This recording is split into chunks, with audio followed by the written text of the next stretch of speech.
What's up, ladies and gentlemen? Welcome back to Pennsylvania Avenue, the show where two regular guys tell you about the world in politics, history, and news.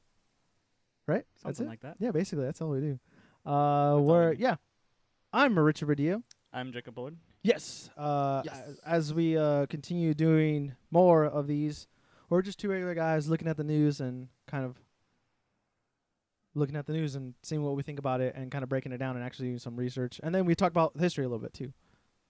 We do all those things. Yes. It's not like we're like politically active all the time, but we like watching people be politically active in front of us. With pop. Not with Michael and with, Jackson gift. with and without. Wait, powder or power? What? You said powder I or said popcorn. Oh, I think you said power. I was like, Power. Jesus. But yeah. So this episode of Pennsylvania Avenue, we are going to be having some history, like we always do, of the week. If last week we didn't do an episode, but last week was Amelia Earhart's birthday. In between there, but that's Somewhere okay. in there. And then we're also going to talk about a tweet from a person that we follow. It was about the time around the immigration stuff that was going on about a month and a half ago now, or a month ago. I feel like it's been a little bit longer than that, but He basically tweeted out an actual solution, and I was like, "Wow, someone actually had a plan here. It wasn't even like a a politician, man like with that. a plan. It was actually like someone here that actually made sense."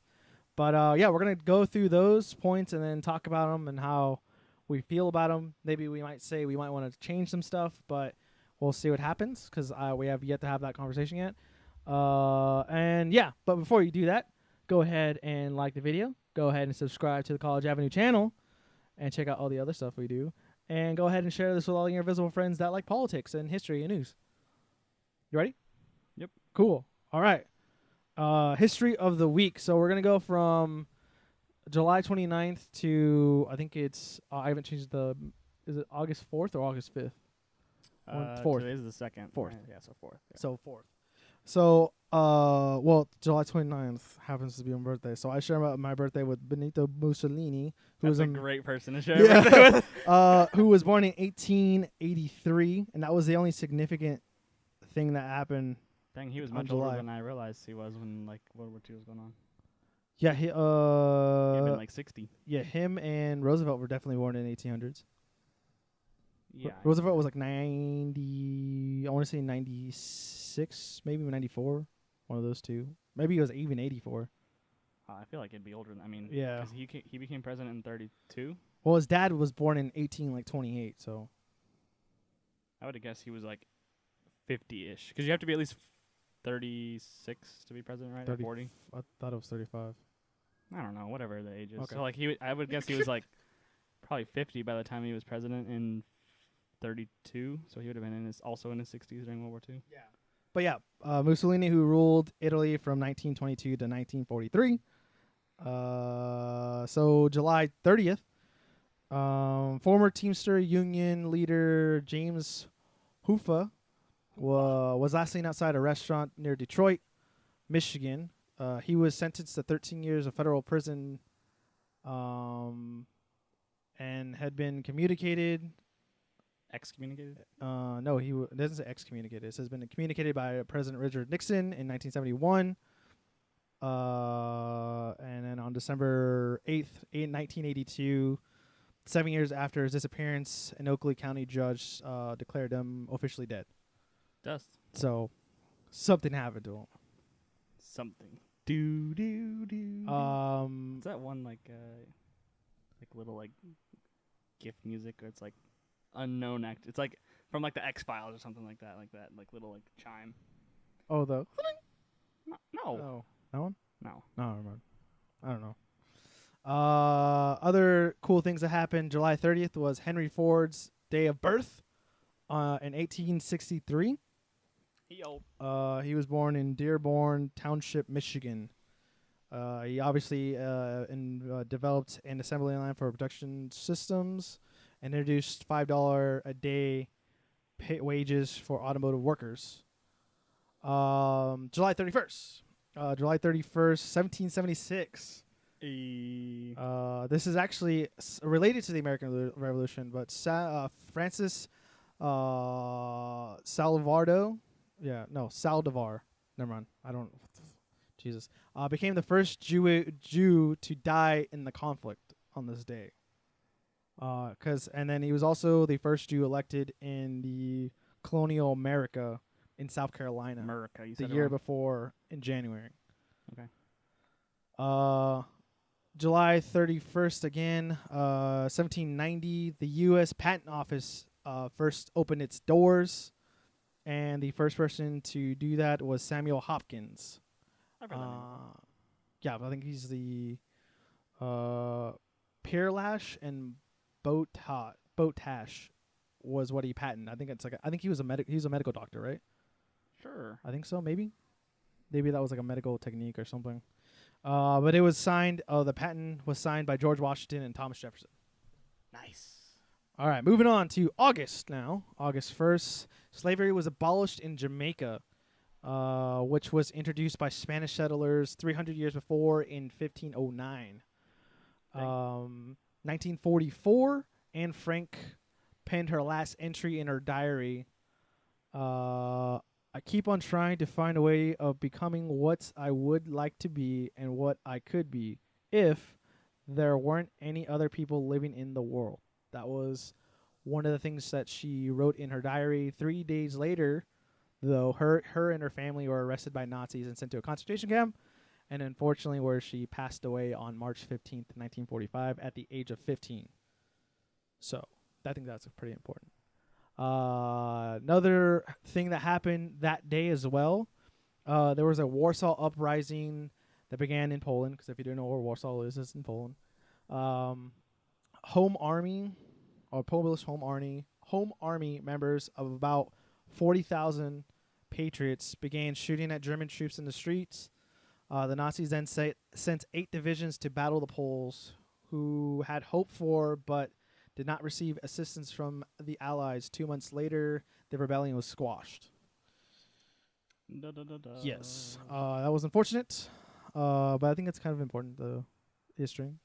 The Star-Spangled Banner author Francis Scott Key was born on this day as well in 1779. He was so after witnessing the British bombardment of Fort McHenry on the night of September 13th through the 14th of 1814, he enthralled to see the American flag still flying over the fort at daybreak, and then began to write the poem, which was originally called Defense of Fort McHenry, which then became the U.S. national anthem in 1931. That was a lot. Shoot. Jesus. And then the author of Moby Dick, Henry Melville, in 1819 was born in New York. Moving on. August 2nd. In Philadelphia, most of the 55 members of the Continental Congress signed the parchment copy of the Declaration of Independence. August 2nd, again, sorry, I don't know what I'm saying. I'm just saying the dates, obviously. 1923, President Warren G. Harding died suddenly in a hotel in San Francisco while on a Western-speaking tour. His administration has been taunted by the Teapot Dome political scandal, and his sudden death prompts many unfound rumors. Then Henry Coolidge would then and the next day succeed him. Oh, Calvin Hooch. Wow, Jesus. I don't know how to read, dude. Calvin. Jesus Christ. 1939. Albert Einstein wrote a letter to President Roosevelt, or President Franklin D. Roosevelt, concerning the possibilities of atomic weapons. He wrote, a weapon or a single bomb of this type carried by a boat and exploded in a port might very well destroy the whole port together with some of the surrounding territory. 6 years later, then, August 6, 1945, the first atomic bomb developed by the U.S. was dropped on the Japanese port of Hiroshima. So it's kind of like Enola Gay. So next week we're going to be talking about Hiroshima, apparently, on August 6th. 1990, the Iraqis army invades Kuwait, which they were apparently threatened, or Kuwait apparently threatened Iraqi's economy existed by overproducing oil and driving prices down on the world markets. And then that resulted in the 100 Hours War, which is now known as Desert Storm, and the first Gulf War. Now, August 3rd, 1492, Christopher Columbus set sail from Palos, Spain, with 3 ships, Nina, Pinta, and the Santa Maria. Isn't that a song? Probably. I feel like that is.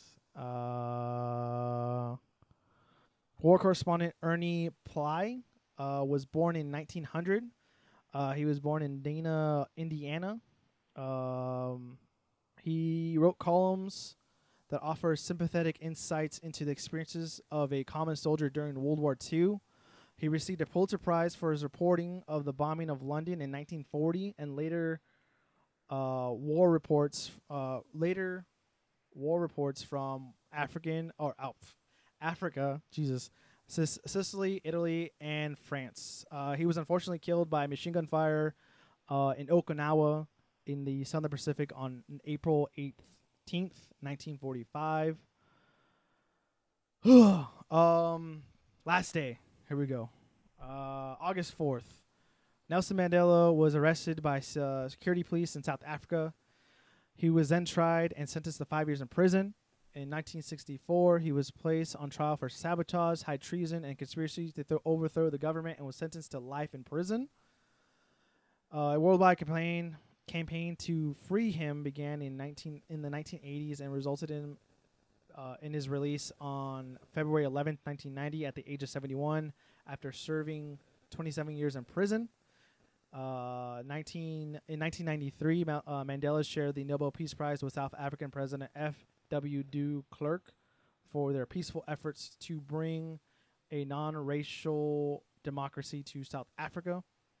And then later in April 1994, he became the blacks in South Africa, or South African blacks were able to vote and voted in Mandela as president.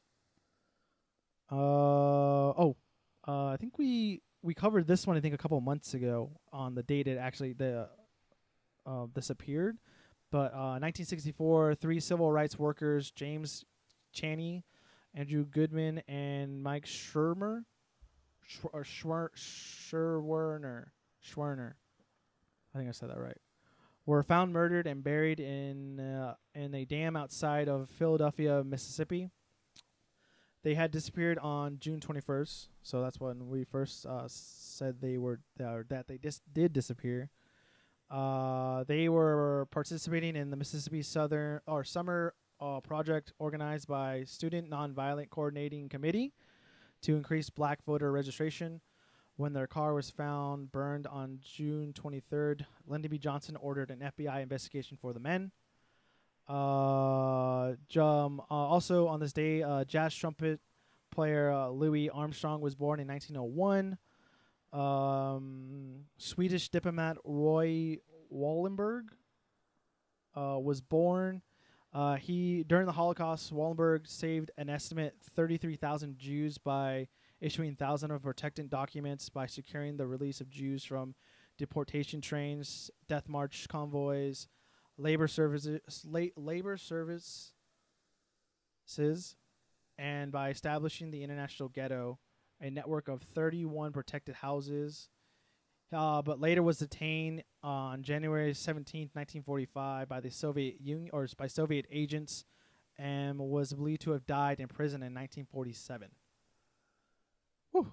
And we got one more birthday, and that was our 44th president, Barack Obama, was born in Honolulu, Hawaii, and on August 4th, 1961, who became the first black man to be elected president of the United States. Whew. That was a lot. And that was all on historyplace.com. So, yeah, I don't think we missed anything this week on history. Boom. Drop the phone. Interesting though. Yeah. Last week I think also Jackie Kennedy was born last week, which is interesting. I guess. Still haven't seen that movie. Want to see that movie? Jackie. There's a lot of smoking. A lot of smoking. Just a lot of scenes where she's just smoking and just talks about Jack. Yeah. Interesting. Good movie. But yes, let us know if we missed anything else in the week of history. Besides that, I don't think there's anything else that I remember. I know next week there's probably the first atomic bomb obviously got dropped. I think last week as well, that bomb was transported to, I want to say the Marshall Islands in the Pacific, and that bomb was transferred there, and then assembled by scientists there, and then was eventually put on the whatever the Enola Gay.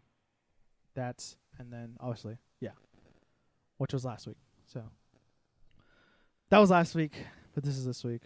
It's whatevs. We'll have to just wait another 51 weeks, and we'll talk about it again. Yeah. I guess, yeah. That's the way the calendar works. Oh, yeah. So, yeah, moving on. We are going to move into our discussion topic. Our discussion topic starts with a very nice gentleman named Colin Moriarty, who tweeted this out. Do you know the date of the tweet? Probably not. Probably not. It was around the immigration stuff was going on with the separation of kids, and it's an ongoing thing, really. Yeah, really. But that's what I meant. Like that's when when it got really to its boiling point in the media, and he's like one of the guys that have actually I think some of the stuff he's pointed out on this for sure. He's noted. Like a long time ago. He's also a member, or was a former member of Kind of Funny.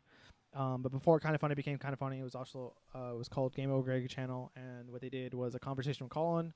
I remember back in the day when they did that, and I think it was either it was about Republicans maybe, or about how to fish in immigration. And like he had the idea for the 120th day. So that's always been brewing for like a long time now. Where he just he's kind of like a person like for me as well that just wants to get this kind of issue over with and to move on to another issue, I think. But yeah, so we're gonna go through that real quick. Since you have it out, you want to read it? Sure. Just like from the top.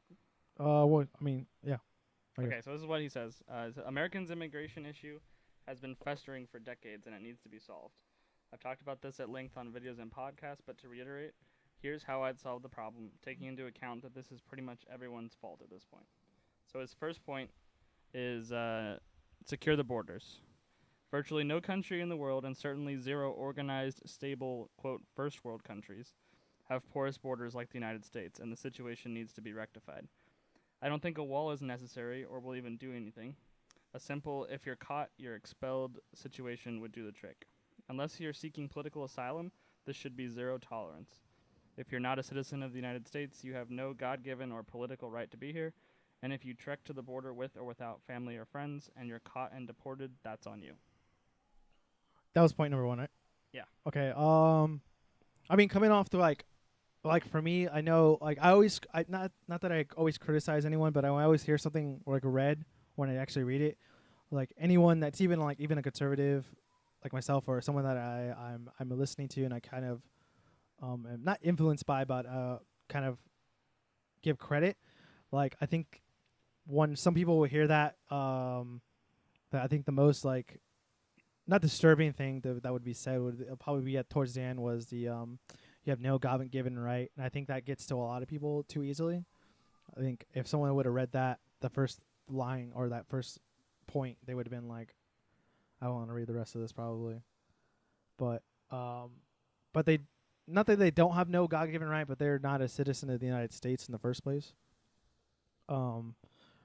Like through the weeks, you always see those videos of the kids on trial and stuff, and a lot of people complaining like, "What is this?" I'm like, "It's a trial.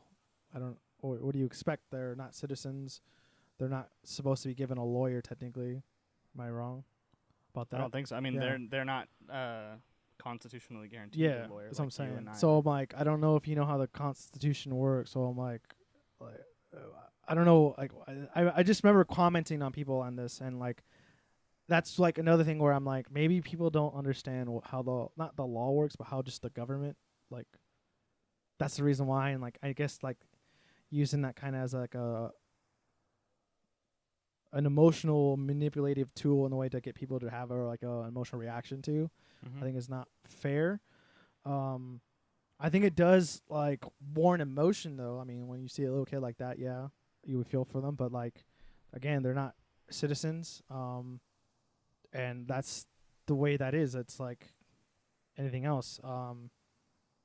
For with that said though, I think with that point that he's made, it makes sense to me in a way. When we get through this, like a lot of it makes sense. What about you? I definitely agree pretty wholeheartedly with what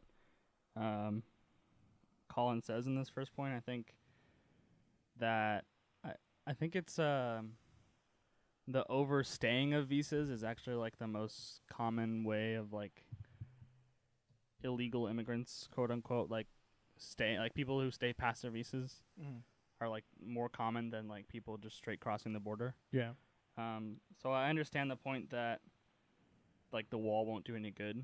I also kind of feel like the wall would do enough good as like a literal physical barrier.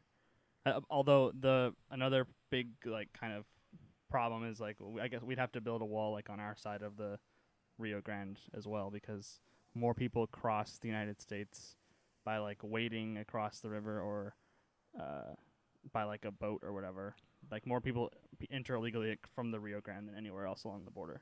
Yeah, because I've always seen the argument too about people like saying how much it's going to cost, but then when you look, if you can get down to the numbers in the sense of like seeing like how many of those people that actually cross the border between the visa ones as well, and see how many people actually get like some kind of like what accounts to that federal amount to where we spend on immigration. It'd be interesting to just look at that, because it's always like, well, we spend, I don't know what the amount is. It's a really high amount for how much we spend in immigration and versus the wall amount. Like the wall amount, if like that does eventually or has like actual use, it would make sense to have that and to prevent people from crossing like that. To maybe if you saw the result after like maybe 5 years and how that number is decreasing the amount that we spend in immigration, then I think people will be like more open to it. But that's another thing. Like we have to have the wall first before that even you can even make that argument. And or unless you can find the numbers to where how much we actually spend on each individual or in individual situations as well.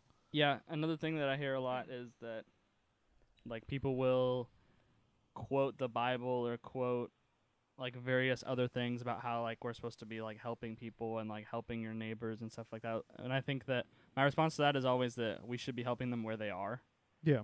Because if we're helping them here, they can't in turn help. Like if we help them, say someone comes from like Guatemala and like crosses the border illegally and like we send them back, like if we're going to help them, we should help them in Guatemala, because then when their situation is better, they can help people around them in Guatemala. Yeah. Like we can't import the entire population of the world to help everyone. Like it's better for them in the long run that we help them where they are, not help them by subsidizing them in the United States. Well, it's also not fair. It's because of the amount of people we take in from south of the border because of the geographical boundaries or the just how geographical we're connected to them. Like it's like easier, obviously, from someone from Africa to do it.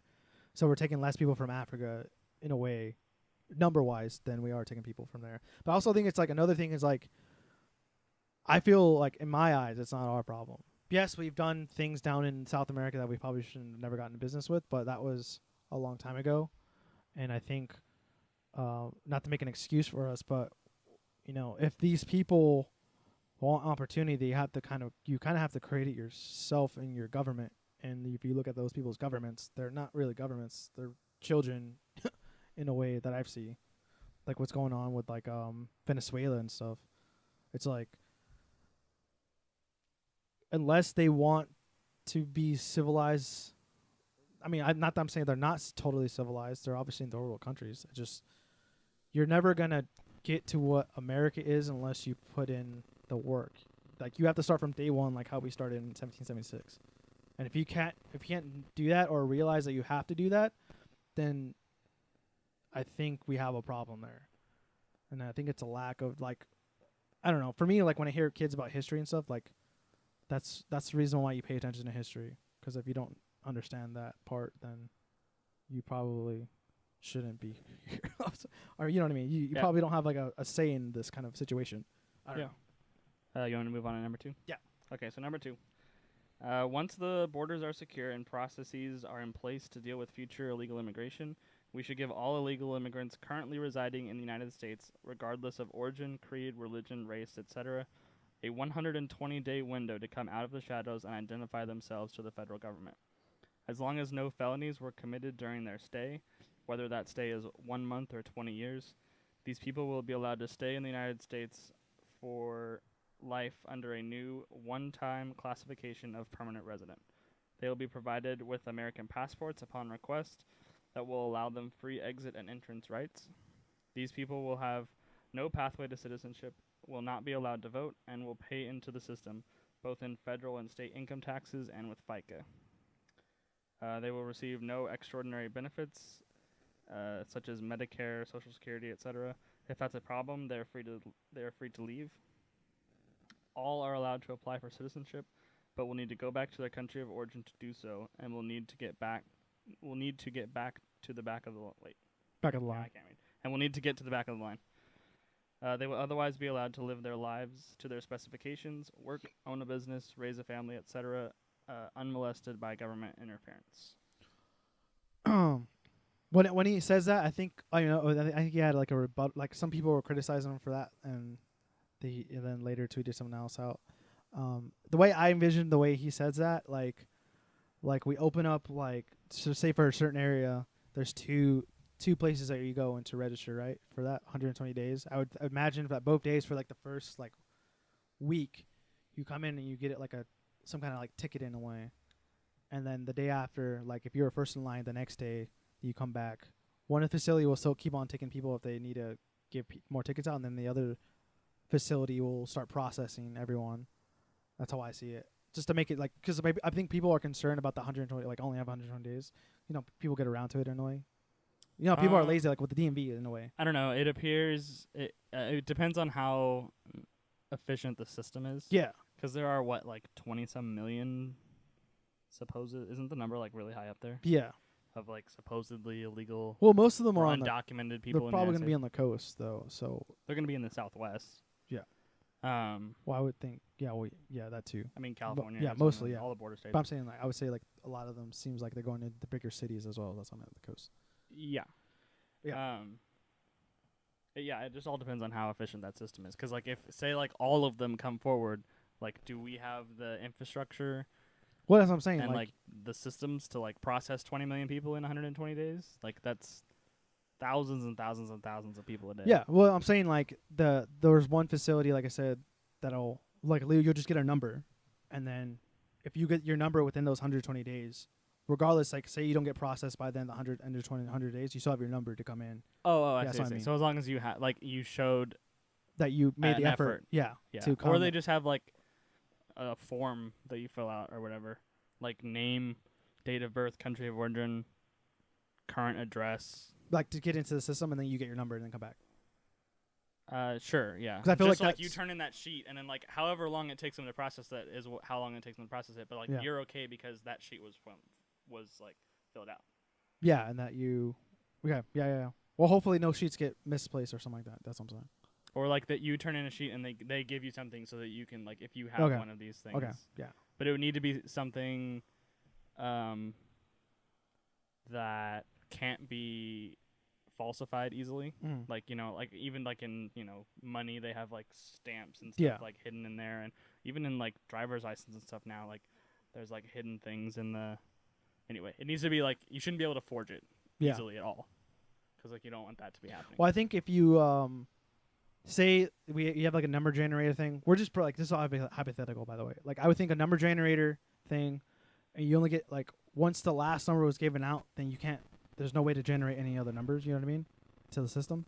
I don't know that I would do it like that, because then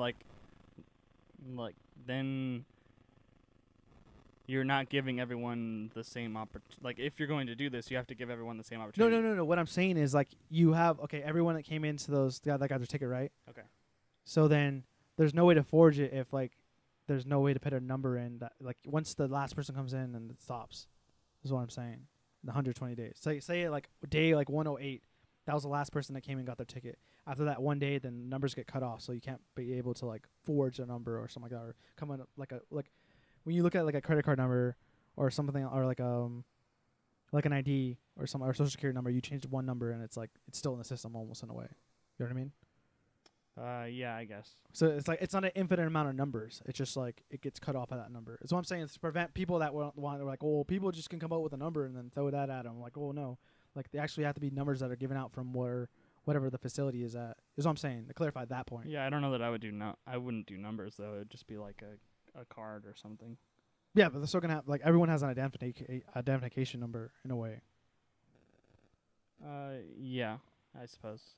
Because I mean, if you they would definitely get one with. Because, like, I mean, the idea would be, in my head, would be like, okay, person A goes in, gets a ticket, but then they also come in, like, say they wanted to go in, like, they go to a different facility and they do it, and, like, they do that again, they get another number or another, put their name. I think the numbers would make it less confusing, or less able to, like, be able to have two identifications. Is what I'm saying. Well, like, okay, I mean, sure.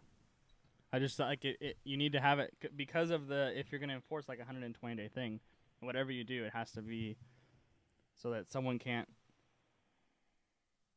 show up later with like, say I went in and, like, to whatever facility it is that you're talking about, and, like, I got number 100. Yeah. And then someone forged number 100 and went in. Yeah. And, like, they took that. Yeah. And now mine is invalid. Well, no, I'm still saying you get your name and but you still get a number with your name. Is what I'm saying. Okay, sure. Like, when they come and it's just a way, I think, to prevent people from, like, trying to use someone else's number and then also trying to generate their own numbers. Is what I'm saying. Because there's gonna be someone in there like, oh, then I can then probably go in and, like, get a number, like, oh, I want a number. You know what I mean? I really don't think I'm following, like, the whole point of the numbers. But the numbers, okay, never mind. We'll just drop it. Like, you just need some sort of system that. Yeah, but that's what I'm saying. Forged. I'm explaining the system, but, like, you're saying the never mind. I guess I don't understand the important, like, why numbers. Why to prevent someone doing it, like, more than, like, one time. But why? Oh, what and then would stop them from just getting in the back of the line and getting another number? I don't know. Well, it's gonna be a long line to get into, so. Yeah, probably. Okay. But I think another argument is, like, a lot of people would flood the country and, like, they would be like. Yes. During Which this is time. why number one, you have to secure the border first. Yeah. That's why number one is secure the border. So yeah, for those 120 days, there'd be a lot of patrolling on that border for sure. Yeah, because people, like, suspecting. I don't know. I have. This is not how I would do it. How would you do it? I would be significantly more strict than this as far as deporting people. Okay. But I understand that, like, the way that I would do it would never, like, this is the compromising position. Like, I recognize that, and that's why this is okay. Because I know that, like, you'll need, like, you have to meet somewhere in the middle if something like this was to ever happen. I like the no voting, though.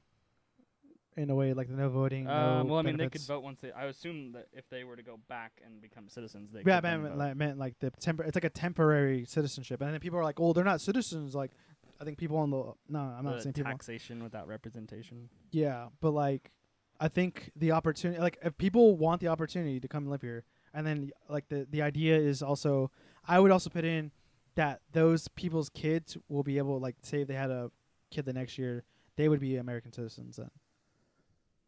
Well, I mean, that's against. Well, we'll get there. Well, that's what I'm saying, though. I think with that kind of idea, I think my midpoint would be that, in a sense, because they were technically.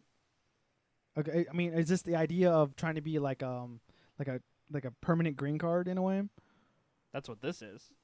But that's not what I'm thinking, though. Like, because I understand, like, they don't get, like, all of the citizen rights, but I'm just like, I mean, you don't.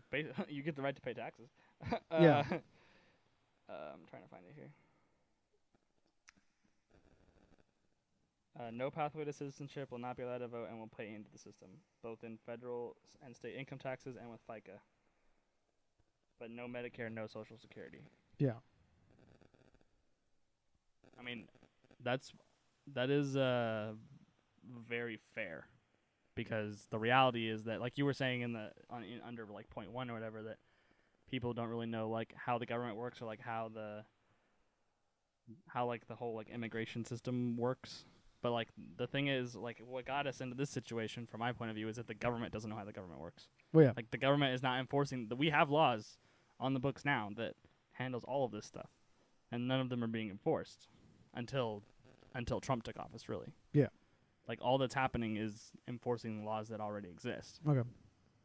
So anyway, but yeah, I mean, this is something similar to this anyway. If this issue is going to be resolved in a similar manner, that's what's going to need to be done. But I think it's definitely not the way that I would do it personally. So you wouldn't allow these people that would come into like, I understand the first point where, like, if you were an illegal immigrant, then yes. But I feel like they get, like, in my eyes, that's like half. Like they basically get like half a citizenship in a way, to where they're not going to get deported. But I think the idea too is like, well, I understand they're kids, but I'm saying the DACA people, like the people who were brought here as children, I really don't have a problem with. I don't have a problem with them staying. Yeah, but I'm saying like they're like what I'm saying is these people obviously that sign up and everything, they won't get citizenship technically, like full citizenship. But I'm saying like I would still consider them somewhat citizens in a way, like under like the Constitution that we protected and stuff. Like, would you agree with that? Well, they won't be in this system, if that's what you mean. But I meant like so like they won't be in the system under like Social Security or something like that. That's what I'm saying. Yeah, they won't be. So then, is this a temporary green card or like a permanent green card, or is it going to be like a partial citizenship? It's going to be a permanent green card. Okay. Not a partial citizenship. Okay, so that's okay. That's why I want to clarify that. That's what this is. Is like they're allowed to be here. Okay. And nothing more. Okay. Point 3 then. Okay. Number 3. And of course it closed on me. Perfect timing. Gotta love technology when it doesn't work. It was just like, nope, I'm done. I'm going to close now. Number 3. Any illegal immigrant who does not identify themselves to the government in that 120-day window will, once identified, be deported to their country of origin. All felons caught during the window will likewise be immediately deported to their country of origin. Once the window has passed, any future illegal immigration will be dealt with in a zero-tolerance fashion. I'm fine with that. I'm 100% on board with that. I think because since you have the 120-day thing, that makes more sense. So especially if it's something like what we were talking about, where like you don't have to be necessarily processed by 120 days. You just have to make yourself known, and like however long that process takes is whatever the process takes. Mm. Yeah. Okay. It's pretty cut and dry, I think. Yes. Number 4. To get the extraordinary legalization deal, concessions will need to be made. Paramount among them will be the, quote, fixing of the 14th Amendment via a new constitutional amendment, which has been bastardized in the modern era into providing so-called unrestricted jus soli, good old Latin. Gotta love that dead language when it pops up. Jus soli citizenship to anyone born on American soil. The United States, along with Canada and a handful of Central and South American and African nations, are the only countries in the world that allow this brand of citizenship, and it should end. There isn't a single solitary European or Asian country, as an example, that does this. Moving forward, you're an American at birth if one of your parents is American. Otherwise, you're free to apply for citizenship through legal means. That's what I mean. That's the point where I'm like, people are going to... like, I think that's like... Everything sounds good until you get to that one, I think, for like the left, I feel. Well, yeah, because like 9 out of every 10 recently naturalized people vote Democrat. Well, that too, obviously. And I don't know. That one's like, I feel like there has to be like a line to where like, I don't know. Yeah, that one's tough. Because in my eyes, like, it makes sense to where he's talking about how there's only a few amount of countries that actually do that. And I get that why we do that, but that might be the step or the thing that we need to close the door in to where we don't even have this issue anymore, and it doesn't even get brought up anymore at all, and it can't be used as a political tool as well. And it's a thing that we can actually close the door and then be done with it and never have to come back to it as well. Yeah. This is the one where, like, for me, this whole thing falls apart just in its, like, feasibility. Yeah. Like, this is never going to happen. Yeah. I don't ever believe that amendment is going to be changed.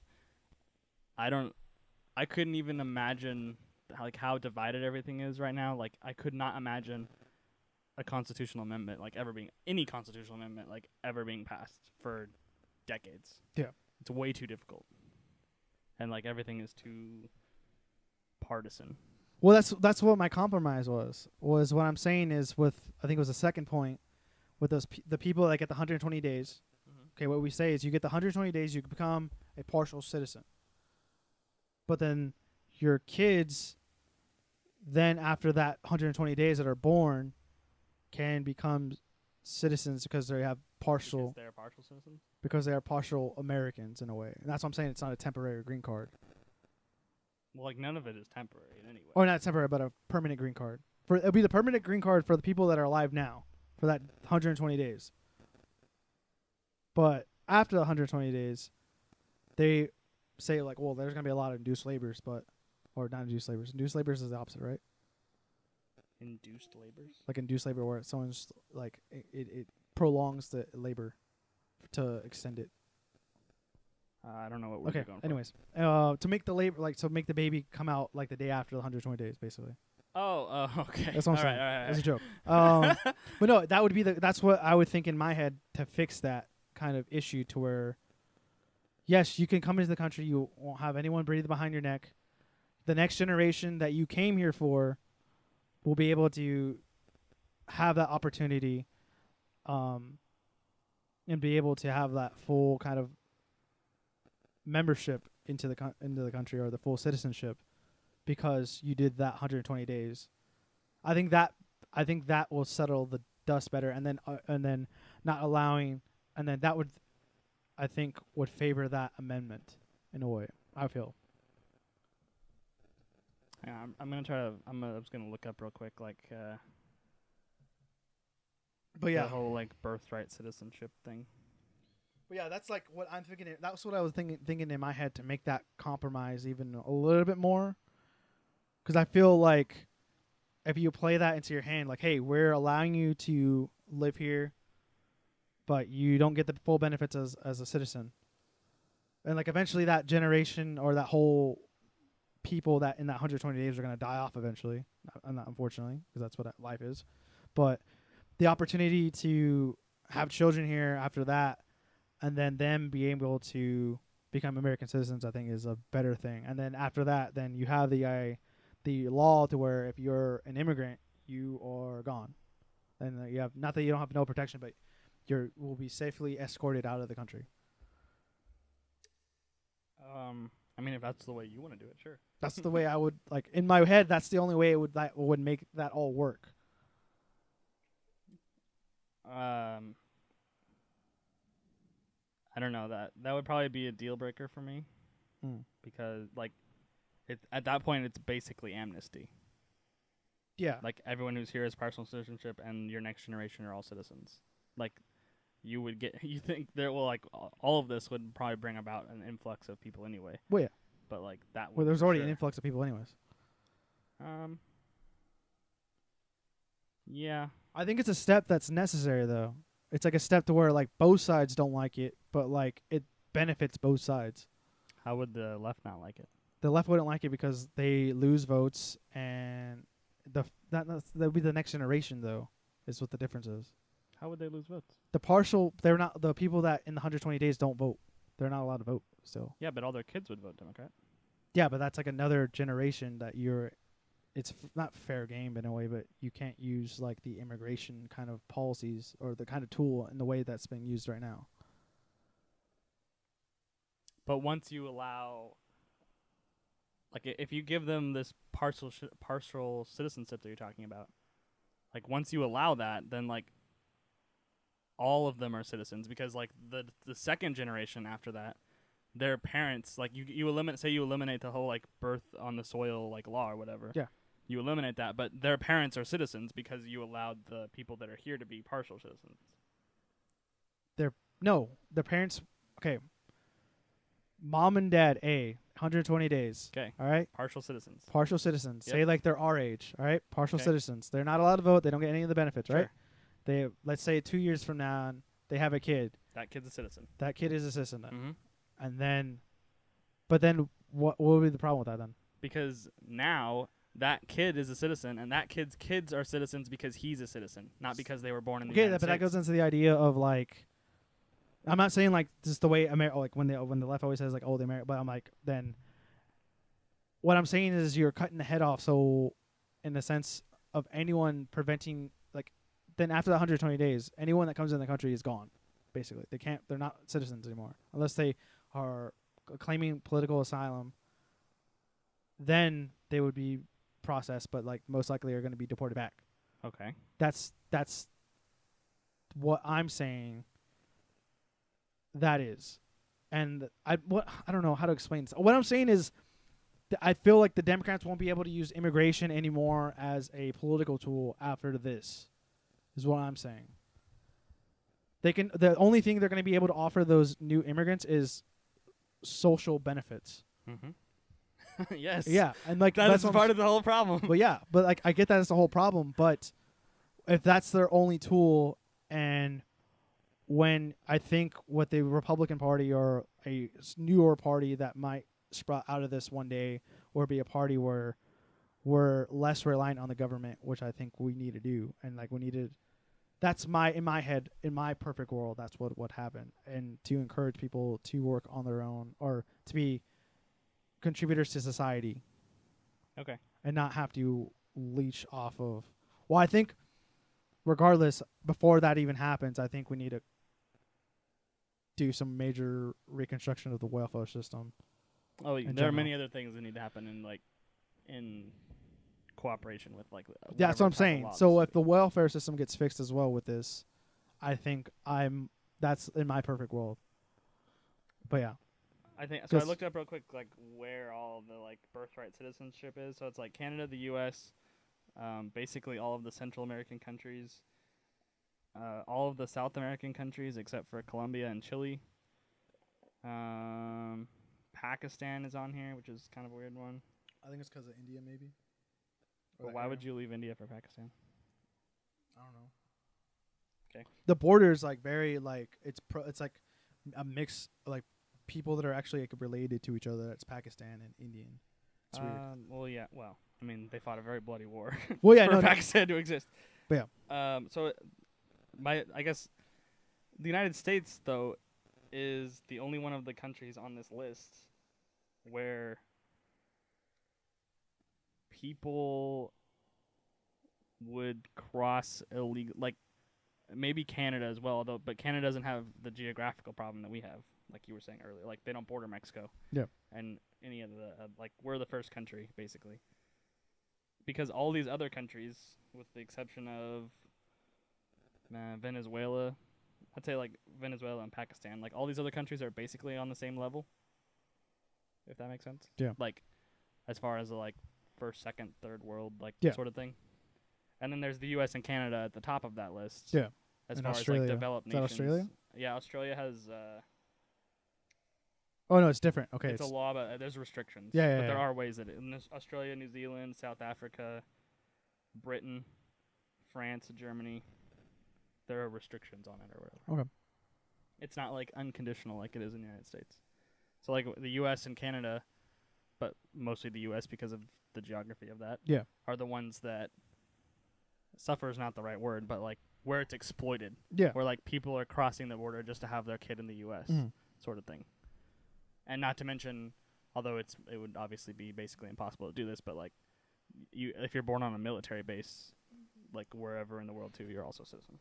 I mean, I don't know. Maybe because not that I'm Mexican, but like my family crossed, not cross the border, but like there wasn't really a border at the time, basically. But like where I can trace my family back, it was like in the 1920s when we established into the United States, is what I'm saying. Okay. Well, I don't know. That's what I'm saying. But I mean, that's my dad's side of the family. My mom's side of the family, we were here the whole time, so I don't know. Okay. I don't know. That's just my defense for that in the way. Because I don't. Yeah. Because like my issue, my kind of thing into my head is like, if that's the case, California will probably be a Democratic state, which it already is. Yeah, it never will be Republican state. Yeah. So it's like I don't see a loss in that in my head. Yes, you're getting like more votes, but like it's only gonna affect this. I feel like it's only really affects this area, which I think this area just needs to be not educated more, but just needs to be able to be told the honest truth about stuff and how it works, and how just to be a better person as well. I think I just like in my head, I don't know. Arizona and Texas would flip if you didn't do this. If all those people were citizens. Yeah. Arizona and Texas would 100% flip. And then at that point, Arizona I think is only like 7 or 8 electoral college votes, but Texas has got to be like at least 20. Yeah. So, I mean, you've basically flipped. But that's a flip in college like the next like it'd be a flip in like 18 years though. After that. Okay. That's what I'm saying though. Like you have 18 years before the flip though. Sure. True. That's what I'm saying. Unless you want to increase the voting age, what I think is a thing that needs to happen too. Really? Yeah. What, to what, 21? 25. 25? Yeah. Why 25? Because I feel like you're an adult. I feel like the age of, I get the age of 18 for obviously military use. My exception to that, if you join the military, you're allowed to vote then. Or if because of the draft, that's why we lowered the voting age to 18. Okay. But I think there's not that people are more awake or just let's look at the internet and look at 18-year-olds and what they do. I was stupid when I was 18. I still voted for Romney, but I was an idiot. I didn't know anything. I still probably don't know anything, but I still feel like also that's like a age around when your frontal cortex is developed, which Joe Rogan says all the time, which I think is a very important thing. Okay. But good and scientifical. Yeah, that's when I think people are at a point in their life where they're the most mature, like they're starting to be like to maturity level where they're going to be in life. Okay. We'll have to there's into that a little there's deeper definitely other people that are 25 that are immature. You might be looking at. Yeah, but there are also people that are 13 and 14 that are mature beyond their age. Yeah, but no, not yet. Okay. There's only a few of those, so number 5. Let's go. And the final point on this immigration plan. Anyone captured in immigration dragnets or at the border will be treated humanely and fairly. Families and loved ones will not be separated. They will be fed, clothed, and housed until they work through the system, at which point they will either be given asylum or, more likely, deported. The legal citizenship pipeline will also be uninterrupted. The United States will continually... I can't read anymore. The United States will continue to legally welcome new citizens into the fold from every corner of the globe, so long as they go through the proper protocols. Yeah. But yeah, that last one just is like another. It's not really like a point. It's an important point, but it's not like a thing that It's just to clarify how everyone's gonna be removed, basically, if they are illegal. But yeah, I don't have a problem. I think if clothes are needed. You don't know that if clothes are needed? Well, once if they have like regular clothes like we have on, are they gonna need clothes? Well, do you want to wear what you have on for the next 3 months? Oh, okay. I get what you're saying. All right, I didn't get it. Because most people aren't bringing a suitcase with them. I guess. So. Well, some do. Some probably do, yeah. Yeah, there's definitely Hispanic jokes in there. But they'll definitely need a couple changes of clothes, to, wash, or wash what they have on or something. Yeah. But yeah, I think I think everything. I like the idea. I like there was already a solution put out there. I think whatever deal that they were trying to sign not too long ago around this time that I think Rubio introduced, maybe had a similar, not the similar idea to this, but it was trying to cater, but I think to the Democrats, but it didn't because they didn't sign it, obviously, or it didn't pass. I forgot what. Talking about like keeping families together. Yeah, it was an immigration thing, but I think what the Democrats didn't want or something about it was like some of the funds were going to like the border wall or something like that. I think that's what it was. But yeah, I think regardless, like if that happens tomorrow, I would be fine with that. I wouldn't have a problem with any of this. Like if that was like a law that I had no control over and that happened tomorrow, I'm like, well, I guess it's happening. I would be okay with it as long as there was an efficient process that's like, so like it says like they would be fed, clothed, and housed until they work through the system. Like if that's gonna be like months, then we need to figure out a better system until we start taking people like that. Because like we should not be paying for like extended periods of time. Well, yeah, that my issue too is it's just a tool over time that's continually used by one side continuously for like the last I don't know how many years now, too many years, and I just wanted it to be done with and like over with, so we just have what we have there and then we move on to other issues. But I think the welfare going along with that one I think would be an important one as well. But yeah, I think it's. I mean, if you're a Democrat and, I mean, if you don't see how you're not. I mean, I don't want to be too blunt, but like see how you kind of use immigrants as a way to get votes. If you don't see that, then I think you're kind of blind in a way. I mean, you said it not too long ago about like the DMV giving out IDs to anyone basically. Yeah. And then in the state of California, basically your voter ID right there is just you just need a driver's license or just a license, I think, or an ID. That's it. That's all you have to use to vote. So if that's not a tool or a definition of a tool to get votes, then I don't know what else is. I know Russ Lombard, one of the guys that's running for our district. I talked to him and he talked about like voter fraud going on with that kind of issues as well. So. You know, it's like I think that's what it is. I mean, to me, that's what it is. It's also cheap labor as well. You know, I don't like the idea of like someone saying like who's gonna mow your lawn, who's gonna you know work at the Mexican restaurants that you like going to. I'm like, what? I think it's like I don't know if anyone's not offended by that. Then like I mean, I'm a little offended by that, and I don't even. I'm barely Mexican as it is. But yeah, I mean, I don't know. I think I would be okay with this. If someone said yes or no to me, I would say cross it off just yes, and then go on to my day.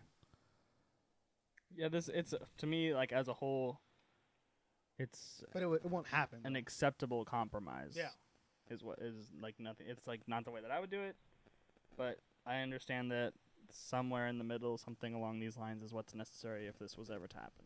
Yeah, I mean, I don't think I don't think either of us are leaning too far right. We just wanted a solution to this kind of just issue because that's what I think it is. That's just I mean, obviously both parties are using each other's ways to get votes, but this is like straight up like you know what you're doing in a way, like straight. I don't know. For me. Yeah. But yeah, I don't know. Let us know what you guys think. I'm gonna link this in the tweet, in the comments down below or the description down below to see for you to check it out yourself. If you have any other solutions to like this or anything way to like fix what you would think they want to fix to this, let us know down in the comments down below. I know me and Jacob do both lean a little bit to the right, but I mean. That's why I kind of made the defense in a way for the people and the point. I think it was point 4, in a way to compromise in my head. That's what they'd be able to compromise for the left, but or I think it was point 2 because of point 4 was what I'm saying. But yeah, let us know down there. That's pretty much it, guys. It's been an hour, I think, about an hour. Yeah. But yeah. That's been Pennsylvania Avenue. Thank you guys for watching. We're going to have some cool intros going on with all our other videos pretty soon. by the end of the month. Hopefully by September, I think they'll be done. For a split second there, I was like, by the end of the month, I was like, oh, so like tomorrow. I was like, oh wait, no, it's August. So yeah, September we should have some cool stuff going on. Some newer videos. We're obviously doing some cool stuff. But yeah. Anyways, I've been Richard Radio. I'm Jacob Wood. Thank you guys for watching, and we'll see you in the next edition of Pennsylvania Avenue. Bye bye.